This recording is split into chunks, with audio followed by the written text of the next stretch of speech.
tríade. Nem sempre é possível, tá? tá? Então, Então, o que o eu que eu sou? sou São são características características minhas minhas físicas, físicas, tá? tá? A A íris íris do do meu meu olho, olho, a a distância distância entre entre os os dois dois olhos, olhos, a a largura do largura do nariz, nariz, os os dois dois pontos pontos aqui aqui da da boca. boca. São Essas são características características que que são são únicas únicas do do Vitor, Vitor, o é que o que faz eu faz eu ser eu ser eu e o que e o que faz faz o o Thiago Thiago ser ser ele, ele, né? né? A A gente, gente, como como ser ser humano, humano, evoluiu evoluiu para para ver ver essas essas diferenças. diferenças. Então, Então, quando quando você você bate bate o o olho olho em em uma uma pessoa, pessoa, você você sabe sabe quem quem ela ela é. é. O O computador computador também tem também essa tem essa capacidade de capacidade de discernir discernir isso, isso, saber saber quem quem é é você, você, o tom o da sua tom da voz, sua o voz, jeito o que jeito você que você fala, fala, tá? tá? Exemplos Exemplos disso. disso. Face. Face. Como que Muita gente carrega no hoje bolso o hoje o famoso famoso Face Face ID ID da da Apple ou Apple ou Windows Hello Windows que você Hello que você provavelmente tem no provavelmente seu tem no seu notebook. notebook. A A biometria, biometria, para quem para quem utiliza utiliza telefones telefones Android, isso é Android, muito isso é muito utilizado. Você utilizado. colocar Você o seu colocar o seu dedo, dedo, ele ele reconhece reconhece a a sua sua biometria, biometria, ou o ou caixa o caixa eletrônico do eletrônico do banco, banco, tá? tá? Ou a Ou a íris, íris, que que hoje é hoje é muito muito mais mais incomum, mas incomum, mas tiveram tiveram telefones telefones que que olhavam olhavam isso, isso, como como por por exemplo exemplo o o Galaxy Galaxy Note Note 9, 9, tá? tá? Então são Então são características do características seu do seu corpo corpo que que mais mais ninguém tem, ninguém que são tem, que são únicas de únicas de você. você. A não ser que A você não tenha ser um que você irmão tenha um irmão gêmeo, alguma gêmeo, coisa alguma assim, coisa assim, tá? tá? Bom, Bom, O próximo item da nossa tríade é o que eu tenho, que são coisas que eu possuo, físicas, tá? Um cartão de banco, por exemplo, tá? Um token, que é como se fosse um pendrivezinho, que dependendo do que você vai fazer, principalmente para operações financeiras, você espeta ele lá no seu computador, ou o seu próprio telefone, tá? O seu telefone é um dispositivo que você tem, né? Então, quando você vai fazer login, ele te manda um SMS, eles estão usando mais um desses itens da nossa tríade, tá? E o último é mais importante que a gente vai falar hoje, é o que você sabe que você tem. Então, são as suas senhas.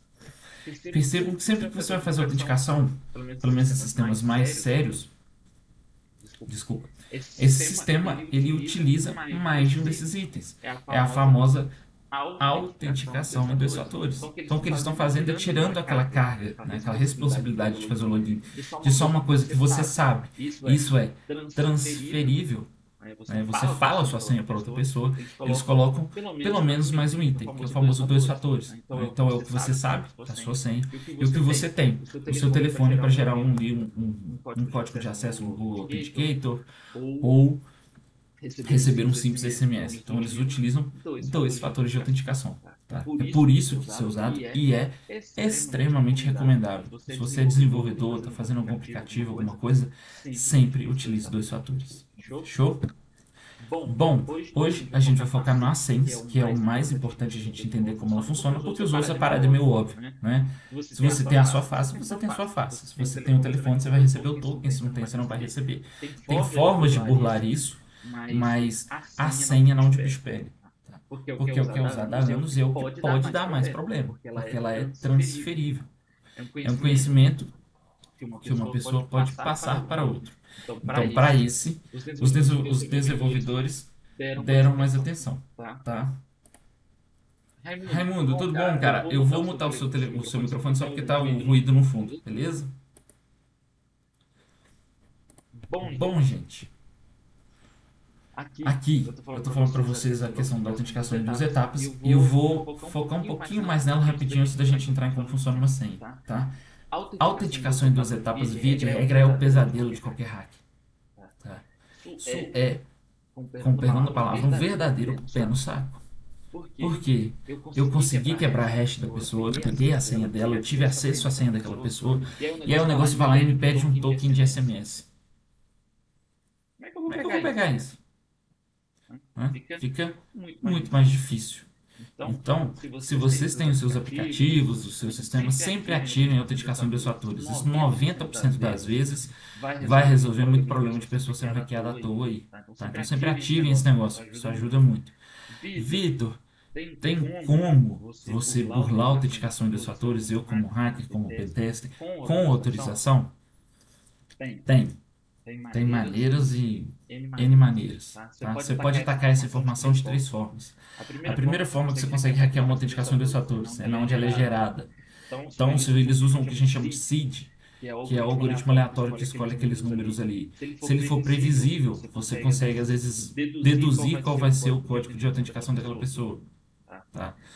Você pode pegar essa informação no caminho, né? Às vezes interceptando aquele dado que está chegando para a pessoa que está sendo atacada.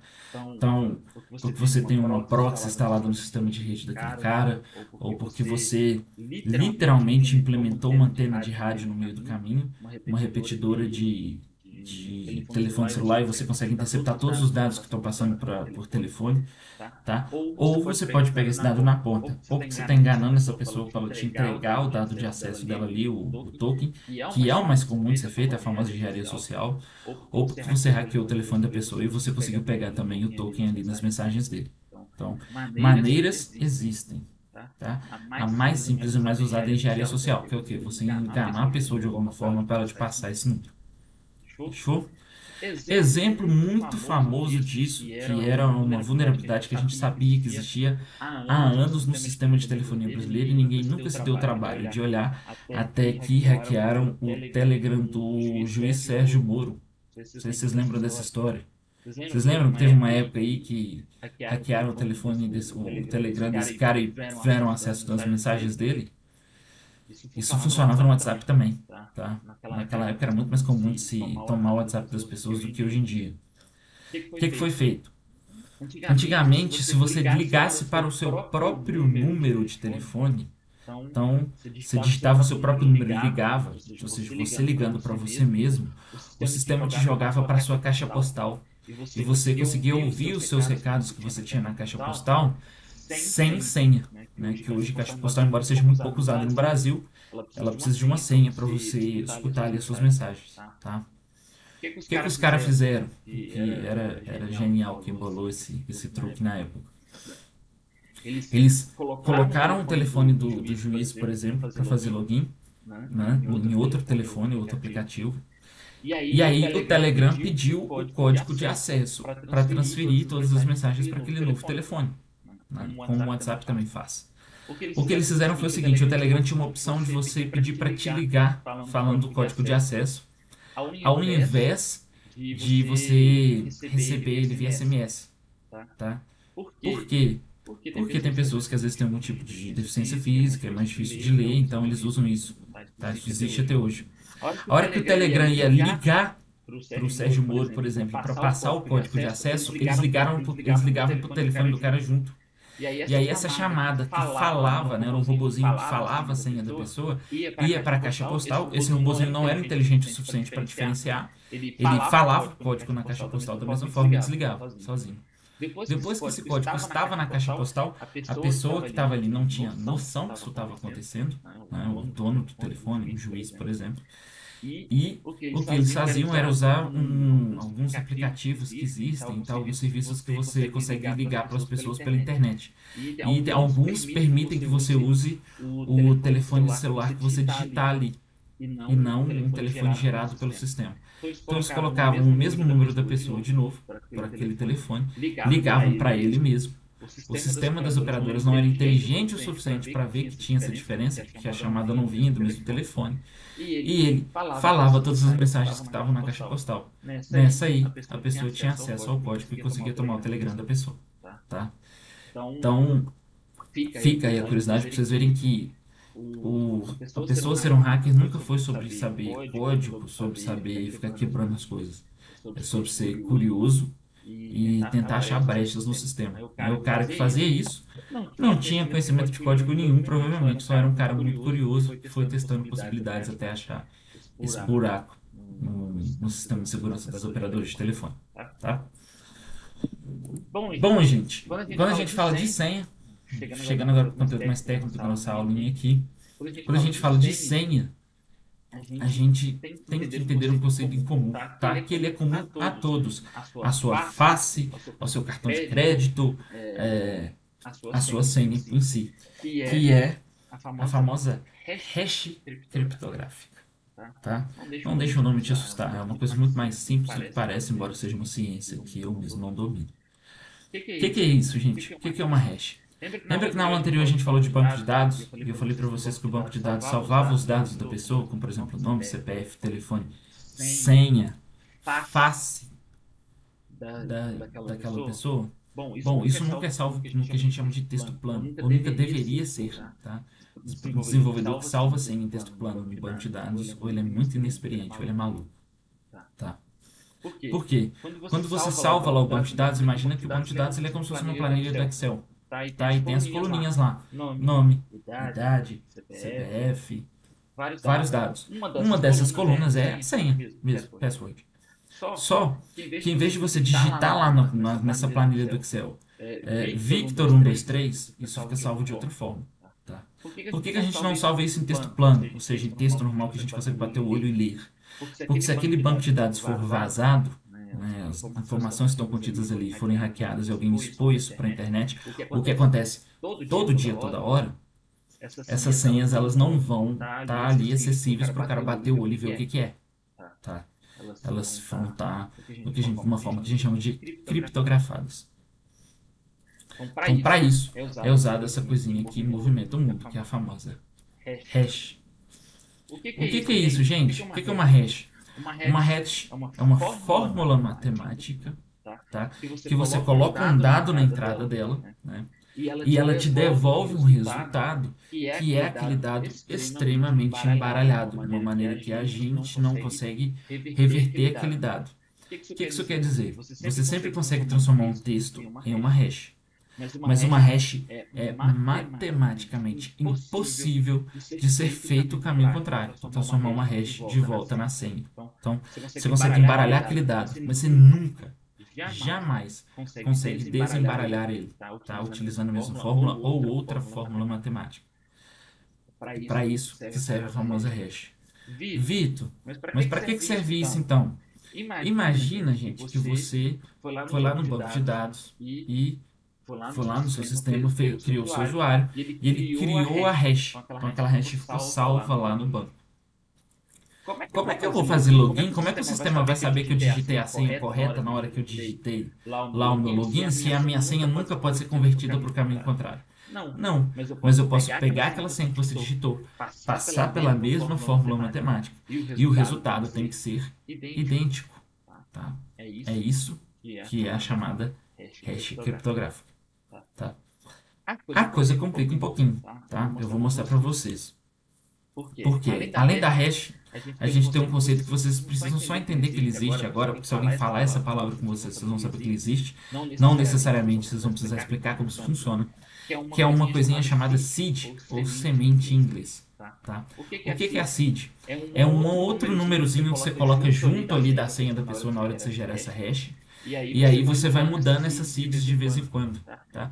Então, além de armazenar a hash da pessoa, que seria a senha, você também armazena esse seed junto para você juntar os dois e ter o mesmo resultado. Isso é só uma forma de variar para não usar sempre a mesma coisa, tá? Lembrando que computador, ele é impossível de gerar um número aleatório. Não consegue, tá? Impossível. O computador não sabe fazer uma coisa aleatória. Então, se eu vou perguntar, por exemplo, para o Thiago. Thiago, me fala um número aleatório. Qualquer um. 42. Você tirou esse número aleatório da sua cabeça, né? O computador, ele é incapaz de fazer isso. Não existe aleatoriedade para uma máquina. Porque a gente precisa lembrar que no final do dia o computador nada mais é que uma calculadora chique. A calculadora não gera número aleatório, tá? Então, essas seeds, elas são pseudo-aleatórias, tá? Ou são aleatórias de verdade por outros meios que não o computador. Mas, o que o computador faz, por exemplo, para gerar uma seed é ver quantos milissegundos tem na hora que você usou ali. Então, ele pega o dia, a data, a hora, minuto, segundo, milissegundos. Ele junta aquilo ali, embaralha de alguma forma e te dá um número aleatório, tá? Mas aleatório de verdade não existe para o computador. Isso é uma vulnerabilidade, tá? A gente vai explorar ela no futuro, seja no nosso curso de P-Test ou aqui mais pra frente, que é manipular o relógio, às vezes, para tentar descobrir a seed de uma hash, de uma senha. Então a gente vai passando a hora, até achar a hora que era exata, que vai dar o resultado que eu preciso. Então, fica aí essa curiosidade que existe essa seed, ela geralmente não é aleatória, a não ser que seja um sistema extremamente crítico como o banco. Tá? E vou dar curiosidade para vocês, tem bancos que utilizam serviços de empresas que são especializadas em te mandar um número aleatório. O negócio dos caras é isso, gerar um número aleatório e te mandar, e você paga por esse número. Como que eles geram esse número aleatório? A maior empresa do mundo que é responsável por isso tem uma parede gigante, com uma câmera filmando essa parede. Vocês já viram aquelas lâmpadazinhas de lava que tem muito nos Estados Unidos, que é um líquido colorido e fica uma bolinha flutuando lá dentro? Essa parede tem tipo 1000 dessas lâmpadas. Eles ficam filmando ela. E aí eles pegam na onde está cada bolinha para gerar um número aleatório. Tá? Então, vocês verem que aleatoriedade é um problema no computador. Quase ninguém usa esses serviços e a gente pode usar isso como vulnerabilidade lá na frente para hackear uma senha. Tá? Bom, agora chega a parte legal dessa aula, que vai ser a prática. Vamos ver na prática como isso funciona, né? Eu acho que vocês estão cansados de ficar vendo slide aqui e eu falando. Então, vamos ver na prática. Primeiro, como é gerada uma hash, e depois a gente vai ver como que a gente quebra essa hash. Tá? Se vocês entrarem na Deep Web, para quem não sabe o que é Deep Web, é uma internet que os sites não são indexados pelo Google, por esses buscadores normais, eles ficam escondidos de propósito. Você precisa de um navegador específico, você precisa ter o link para entrar nesses sites. E lá tem um monte de site que tem gente jogando, vendendo dump de banco de dados. Então o cara pega o banco de dados, hackeia, puxa os dados e vende lá para quem quiser. da empresa X, da empresa Y, e isso fica disponível. Então, a gente saber quebrar uma hash pode ser muito útil no relatório de pentest, tá? Então, a primeira coisa, vamos entender como que é gerado uma hash, tá? Vou botar o meu editor de texto aqui na frente para vocês, tá? Para quem não conhece esse carinha, esse é o famoso VS Code. Também já mostrei para vocês como instala esse cara. Vou fechar aqui só para facilitar meu notebook. Vocês estão vendo a letrinha? Eu vou aumentar aqui. Estão enxergando aí bem? Gente, eu não estou com vocês em casa. Vocês precisam. Aê, pô. Vamos lá. Aqui, ó, eu fiz o que todo programador faz. Eu importei uma biblioteca, que é um código pronto que mexe com hash. Gente, pentest, a gente não é matemático. Quem cria esses algoritmos de hash é matemático, não é programador, tá? Isso aqui é um pronto que vem no Python, que todo mundo usa. E aqui eu simplesmente estou fazendo o seguinte. Eu estou te perguntando, qual que é a sua senha super segura? Eu crio um objeto dessa hash, ou seja, eu só mando o computador gerar uma hash baseado nessa frase que vocês estão digitando aqui e estou mostrando ela na tela pra gente, tá? É só isso que eu estou fazendo. Deixa eu tirar só um pouquinho de zoom aqui, porque senão eu não consigo rodar o programa. Mas eu vou executar ele aqui. Ele vai me perguntar, digite a sua senha super segura. Vocês estão conseguindo enxergar?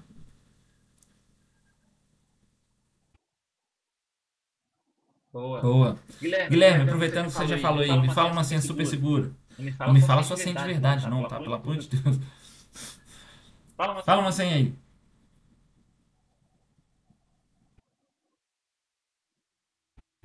Kali Linux. Isso?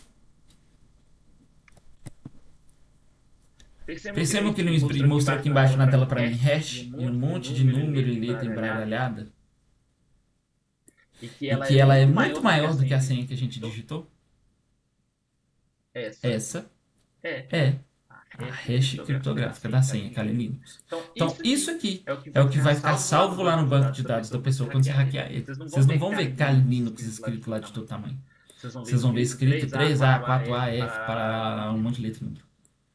Tá? Isso é a hash. Então, o computador pegou aquilo, converteu, criou uma nova. Se a gente rodar o programa de novo, vamos ver se ele vai me dar a mesma senha. Kali Linux. 3A, 4A, 4F, final FF. Percebam que ele me deu a mesma hash? Então é assim que eu faço o login. Tá?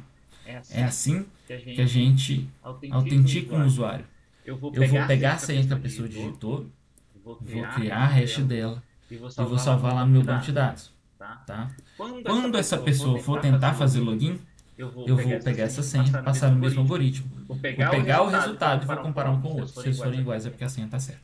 Diga, Guilherme.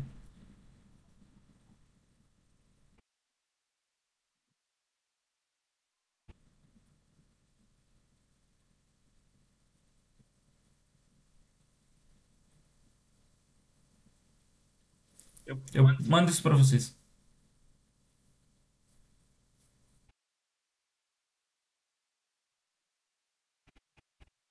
Vou passar para vocês. Vou passar tudo, tá? Eu mando um passo a passo certinho para vocês como usarem no Kali Linux. No VS Code, vocês podem digitar isso aqui no terminal, tem um monte de opção, tá? Aqui eu só peguei o Python, que é o que eu tenho mais facilidade, que já está fácil na hora. Mas o que vocês têm que entender agora é o seguinte, percebam que sempre que eu digito a minha senha, ele me dá uma hash, tá? E ela, em teoria, tem que ser sempre igual. Não pode ser diferente. Porque o sistema lá vai conferir para ver se você digitou a senha correta ou errada. Essas duas hashes batem, né? Que ele tem salva e a que você digitou agora. Ele nunca vai salvar a sua senha lá bonitinha, Kali Linux. Beleza? Agora, gente, vamos usar o mesmo programa aqui. Deixa eu só limpar aqui para ficar mais fácil. Vamos colocar uma senha boba, simples, sem vergonha. Tá? Vou colocar aqui a minha senha, vai ser 123. Beleza? E agora pra vocês entenderem por que você não pode ficar usando senha sem vergonha na sua vida mais. Ele me deu a minha hash aqui, ó, A66, A45, 902, parará. Percebam que independente do tamanho da senha que eu digito, a hash vira um negócio gigantesco, que é para dificultar mesmo, tá? Eu vou copiar essa senha aqui e vou jogar ela lá no nosso Kali Linux bonitinho, tá? Vitor, o que é esse Kali Linux que eu nunca vi isso na minha vida? O Kali Linux é o Windows do hacker, tá? Ele é o que a gente usa toda hora para hackear as coisas. Tem aula mostrando como vocês podem instalar ele no computador do zero ou rodar ele numa máquina virtual, que na maioria das vezes é o que eu recomendo. Então, o Windows, tá? Que é o Linux, rodando dentro do seu próprio Windows.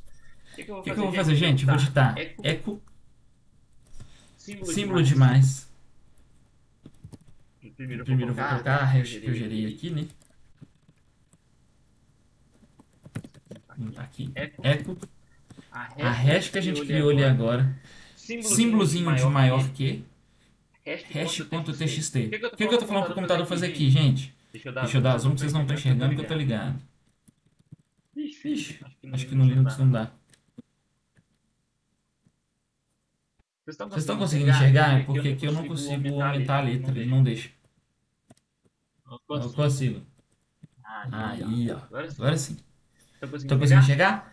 Então, isso aqui é só um comandinho no terminal. A gente vai ter uma aula com o Bruno, tá? O Bruno é o especialista em Linux do Hacking Lab, que ele vai mostrar para vocês todos os comandos de terminal do Linux, os mais usados. Então, aí vocês vão começar a se sentir hacker de verdade, usando essa telinha preta com comando de letra e vão parar de usar o mouse na sua vida, tá? Essa aula vai ser muito legal. Não percam, sem ela vocês estão lascados.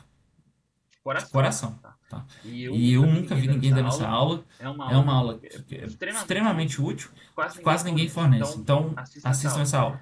Mas aqui o que eu estou mandando o computador fazer é simplesmente escrever esse monte de letra aqui num arquivo chamado hash.txt, que foi o arquivo que que eu estou dando nome aqui qualquer, tá? Só para ele ficar salvo. Eu vou dar Enter. Ele já criou o arquivo de texto, já escreveu esse conteúdo lá dentro e já salvou. É por isso que a gente usa terminal. A hacker não fica usando interface gráfica, porque é muito mais rápido e cômodo a gente usar o terminal, porque é muito mais rápido, tá? Bom, agora a gente vai usar um programinha fantástico que ele se chama John the Ripper. O que esse programa faz? Ele quebra hash, ele transforma a hash criptográfica em texto plano de volta. Mas, Vitor, você acabou de me falar que é impossível pegar a hash e transformar ela em letra. Você está falando mentira para mim. Não tô. Matematicamente é impossível você converter uma hash em texto. Mas existe uma coisa que a gente vai usar muito em pentest, que é o famoso ataque de força bruta. O que é isso? É você ficar tentando, até você descobrir a senha da pessoa, tá? Geralmente, os sistemas de logins, tipo o site, eles bloqueiam você se você tentar fazer login na mesma conta um monte de vezes sem acertar. Vocês já devem ter visto isso. A conta vai ser bloqueada em 3 acessos. É justamente para prevenir que você faça um ataque de força bruta direto naquele servidor, até você descobrir a senha. Mas como aqui, em teoria, o banco de dados daquela pessoa já foi vazado, já tive acesso, e eu tenho a hash no meu computador, eu não preciso comunicar com o sistema deles. Eu vou tentar no meu próprio computador.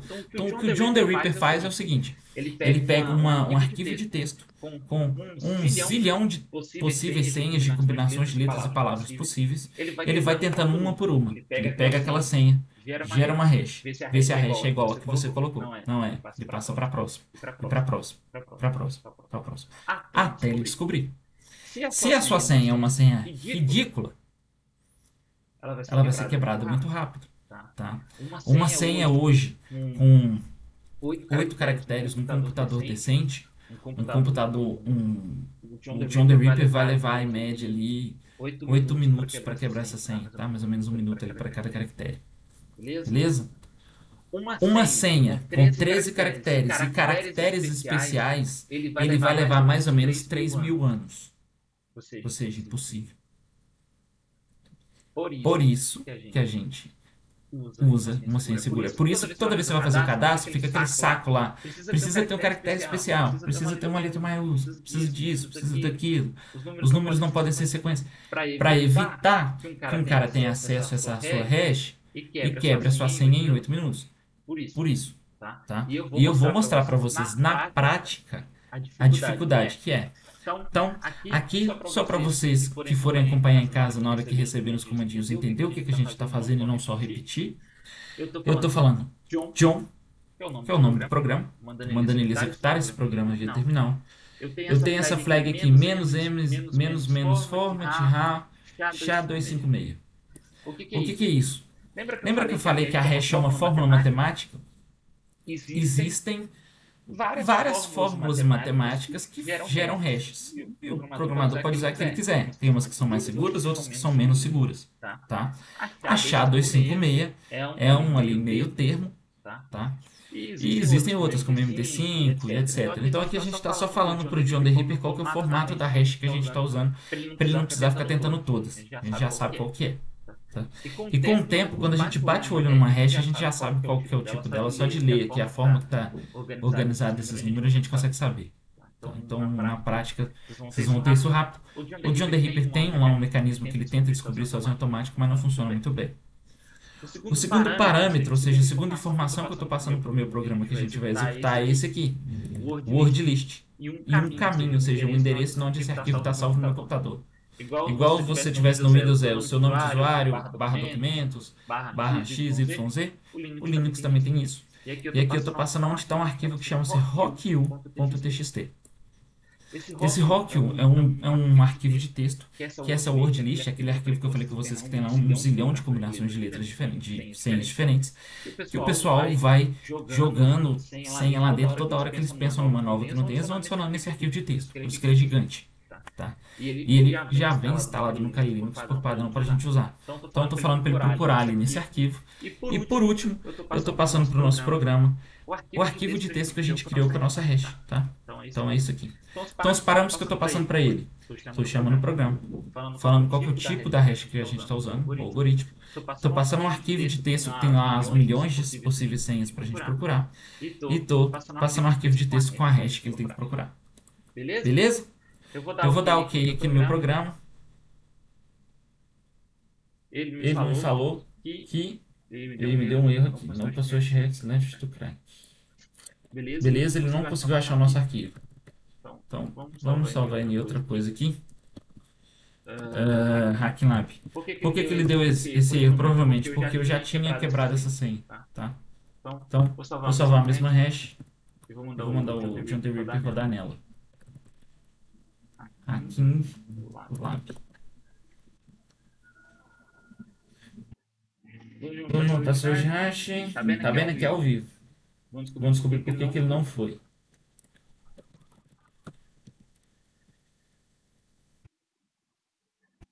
Eu acho que é porque ele já quebrou essa senha uma vez e ele salva, tá?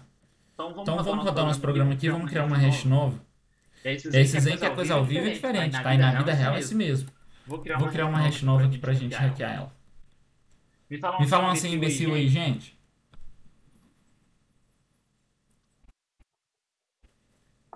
Tiago? Uma senha idiota. É. Brasil. Não sei se vai ter lá. Beleza, vamos testar. Gerou a nossa hash. Vamos salvá-la lá no nosso computador, tá? Por que o John the Ripper, gente, às vezes não deixa eu fazer isso aqui? Por que ele está reclamando comigo? Porque eu já quebrei essa senha, tá? Então, ele às vezes acha ruim. Vou salvar isso aqui como senha.txt. Agora eu vou rodar o nosso programinha de novo. Vamos passar o nosso arquivo txt e vamos ver se ele vai deixar. Achou a senha já. Brasil. Tá? É em inglês, eu sei, não existe tradução para esse programa. Mas ele está me falando aqui um monte de informação que ele está testando e tudo mais. E ele já achou a hash aqui, ó. Brasil. Tá vendo que ficou laranjinha aqui? É porque ele está me falando que ele já quebrou aquela hash criptográfica e já descobriu qual que é a senha. Vocês viram quanto tempo levou? Foi basicamente instantâneo? Aqui é uma senha idiota. Tá. pra gente que é rápido, pra gente que é hacker, isso é maravilhoso. Detalhe, eu tô rodando isso aqui no notebook, que tá rodando a máquina virtual, que tá rodando o Microsoft Teams, o OBS. Então vejam que mesmo aqui, um notebook que tá fraco em teoria, o negócio passou liso. Foi extremamente rápido. O Edjane mandou uma outra senha aqui, ó, I love 1, 2, 3, 4, 5. Vamos testar essa aqui também. Problema não, vamos ver se ela é mais difícil. Aula.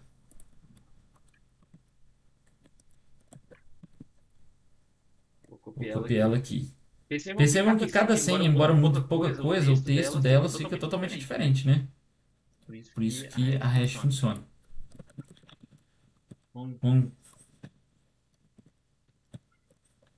eco para a gente escrever. Vamos colar nossa hash lá da senha que o Edjane falou. E vamos salvar no arquivo Edjane. Pronto, deixa isso aí. Beleza? Vamos pedir o John Derripper agora para quebrar essa senha. Vamos ver se ela é mais difícil. Ela é uma senha maior e é uma senha com uma combinação um pouquinho diferente. Já achou?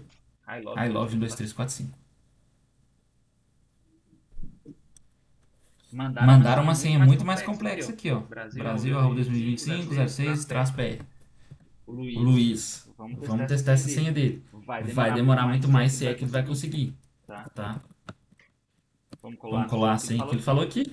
E vamos pegar nossa hash. Copiado. Vamos lá no nosso cara Linux de novo. Foi o Luiz que mandou essa senha. Então, eco. A hash dele maior que luiz.txt. Gente, no terminal do Linux, se você apertar a setinha para cima, ele pega o último comando que você digitou, tá? Isso a gente usa muito, facilita muito o dia a dia. Rodando. Agora vai demorar. Ele me deu aqui. Ele não conseguiu. Tá. Ele não conseguiu por quê, Vitor? Ele viu que o meu computador. Ele viu que o meu computador ficou sem memória e ele desistiu, porque ele viu que o computador ia travar. Tá? Mas ele não ia quebrar essa senha, mas nem a pau tão cedo. No mínimo, uns 2, 3 dias, às vezes mais tempo. Então, vejam a diferença de uma senha difícil para uma senha boa. Uma senha idiota. Tá? Edjane, o John é top. Vamos ver o hashcat também. É outra aula. Tá? Funcionamento parecido. Eu costumo usar o John Derripper porque eu acho que ele tem um funcionamento melhorzinho e é o mais simples de todo mundo usar. O hashcat tem que dar umas configuradas. Fechou? Bom, gente, dito isso tudo, entenderam do que a gente falou hoje? Vitor, não entendi. Tem alguma dúvida? A hora é agora, eu estou por conta de vocês. Tá? Falem comigo. Alguma dúvida, algum comentário, alguma coisa que vocês querem acrescentar? Eu vou só beber uma água, mas eu tô aqui.